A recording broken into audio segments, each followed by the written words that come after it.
quiet and follow me. First, though, let me put this in a safe place. On second thought, maybe it's safer with you. It's the utility belt that Professor Spark designed for me, and it's quite an achievement. Over there's a button that will take you out of any room in the mountain. The indicator next to it tells you how much energy is left to power the mountain. Now, if you ever need assistance, push on this button, and I'll do what I can to help. In the middle of the belt is the inventory. That's where we can store things we find in the mountain. The TransQuizzer, for instance. Professor Spark has set up a lot of games inside the mountain for Polly, me, and the other robots. If you click on this button, you can make some of them harder or easier to play. Finally, this score keeps track of how many invention points we earn. By opening the door, you've already earned a few points. Now, our destiny. This is the professor's home and laboratory. It's an entirely self-sufficient environment. We don't have to leave the mountain for anything. The professor even included recreational and cultural activities, so he and Polly wouldn't get bored. I suppose I should give you the 2-cent tour of the place. Over there's the kitchen, where we feature the very finest robot cuisine. Back there's the art gallery. Through that door is the music hall. When Polly takes her weekly music lesson there, the whole place clears out. Behind that door are stairs leading to the professor's jumbo electro generator. If necessary, we might have to go down there to power up. Finally, that stairway leads to the upper floors, filled with the professor's inventions. His most amazing invention, the time machine, is at the very top. Maybe later we'll have time to explore, but now we have to stop Polly from making the world too weird. To do that, we need to find that quiz disc. Hey, there it is! Pull out the TransQuizzer by clicking on the inventory button on the utility belt.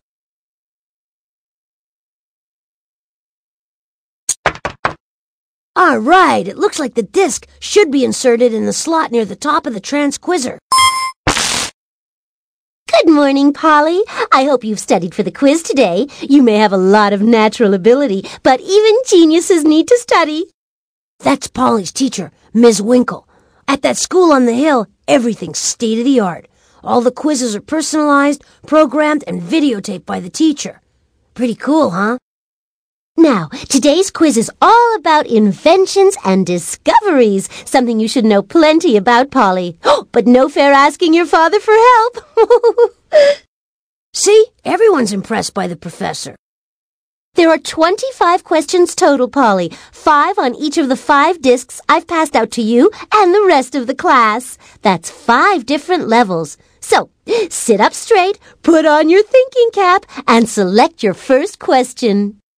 Okay, what we should do first is select one of the quiz questions. Just click on any one of the 5 buttons near the bottom of the TransQuizzer. Since we've got to bring all the robots back, the order doesn't really matter.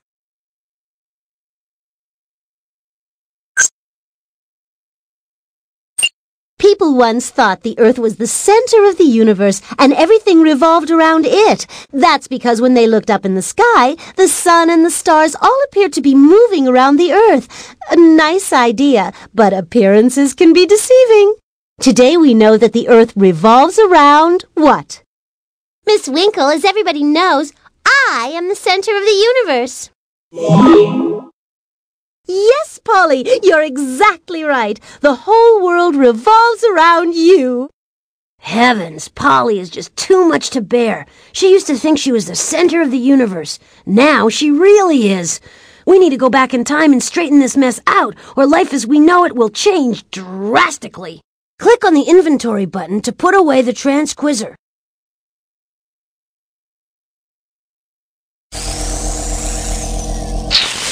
Polly, you know I've been programmed to clean up your messes, and that includes bringing back my robot pals.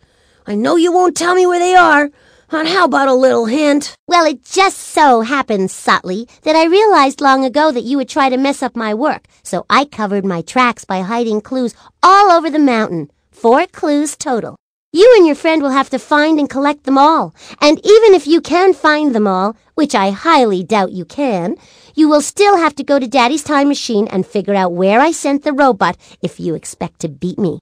Oh, by the way, you know how Daddy feels about amateurs going into the time machine room. It's a very sensitive piece of equipment, you know.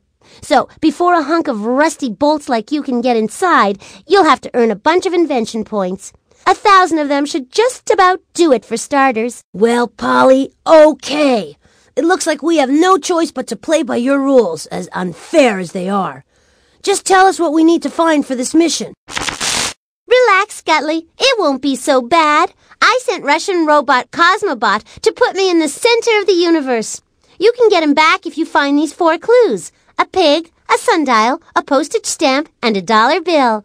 But why mess up a good thing? Cosmobot and I never used to get along, but now we're pals. I can't believe Polly reprogrammed him for her selfish purposes. We have to find those clues and get Cosmobot back. Finding the clues should be a little less hopeless with my powerful censoring device. Professor Spark hooked me up this way so I could better keep an eye on Polly. I can monitor every nook and cranny of the mountain. Shh! I'm gonna try to sense this area out for clues. Bingo! I've sensed a mission clue in the music hall. There's also a mission clue in the painting gallery. You'll see that as we go up higher in the mountain, the professor's inventions get more secret and bizarre. Here we have the professor's delicate biosphere. And over there, we have the professor's Shrink-O-Matic, an easy way to shed a few robot pounds.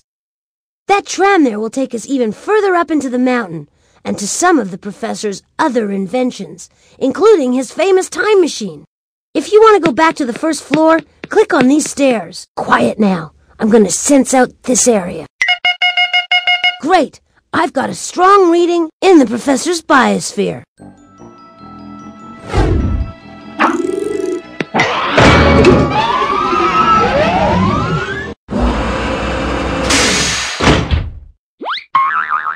Yes! We're at the very top of the mountain. Just knowing what's up here gives me chills. Still, I'd go anywhere and face any danger to save my fellow robots. Over there, we have the professor's observatory. Once, a while ago, he caught Polly spying on the neighbors with the telescope. Boy, did she get a nice long time out. In that room is a little obstacle course, sort of a robot boot camp. The professor uses it to test out his new robots. Of course, I passed with flying colors when I was tested, but sometimes he comes across a robot with a few bugs that need to be worked out. If you want to go back downstairs, just click on the tram. Oh, and over there, behind those forbidding stone doors, that's where the professor stores the time machine. There's no way to open it, though, until we have all of Polly's mission clues and, of course, enough invention points. Hey, I'll need some silence while I try to sense this area out. I'm getting a strong clue reading in the robot maze.